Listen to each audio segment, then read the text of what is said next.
Tik 3 partijos, kai ėjo savivaldos rinkimus prieš metus, iš 20 nebuvo įsirašiusios savo programas, kad bendradarbiaus su visuomenė.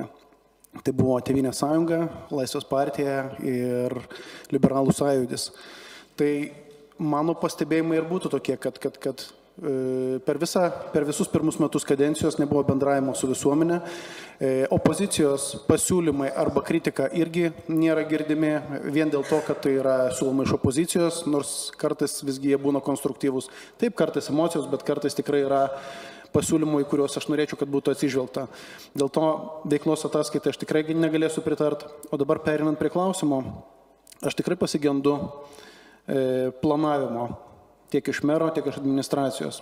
Kalbant apie finansus, aš matau, kad mes prisimam labai didelius įsipareigojimus ir kol kas aš neįsivaizduoju, kaip reikės tą po metų, po 2 tvirtinti biudžetus. Lygiai taip pat nematau dėl miesto plėtros. Tai vat, mano konkretus klausimas, ar galite, ponia merė, užtikrinti, nes dabar matau, kad perdarinėjom kai kurios darbus ir įdomu, kiek tas kainuoja Vilniečiams, ar galite užtikrinti, kad visus kelių remonto darbus mes matytume sąmatas, nes dabar buvo paaiškinimas ir viešoje erdvėje, kad kartais neįmanoma suskaičiuoti, kiek kainavo vienoks arba kitoks remontas, nes sąskaitos išsiskaidžiusios per kelis mėnesius ir taip toliau. Tai ar galite užtikrinti, kad visos sąmatos bus viešos ir mes visi matysim, kiek kainuoja kelių remonto darbai?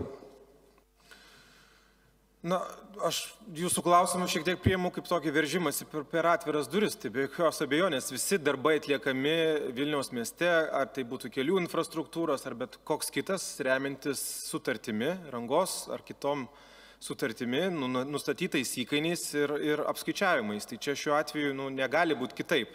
Nežinau, ką jūs konkrečiai turit minty, čia ne Menčinės plento, gal atkarpą daug kas čia minėjo, bet šiuo atveju infrastruktūros grupė gali pateikti visą informaciją, kokias mes sutartis turim, ar tai yra pagal vidaus sandorių darbai atliekami grindoje pagal nustatytus įkainius, yra aktavimai, yra išrašomos sąskaitos, arba yra atskiros atkarpos, kurie turi atskirus pirkimus. Tai šiuo atveju, matyt, jau kontrolės tarnyba galėtų pasakyti, ar čia yra kažkokių problemų ar ne. Aš asmeniškai nematau, kad čia būtų kažkokių problemų, nes kitaip tiesiog negali būti ir čia jokia praktika nėra pakeista, kas buvo dešimtmečiais daroma.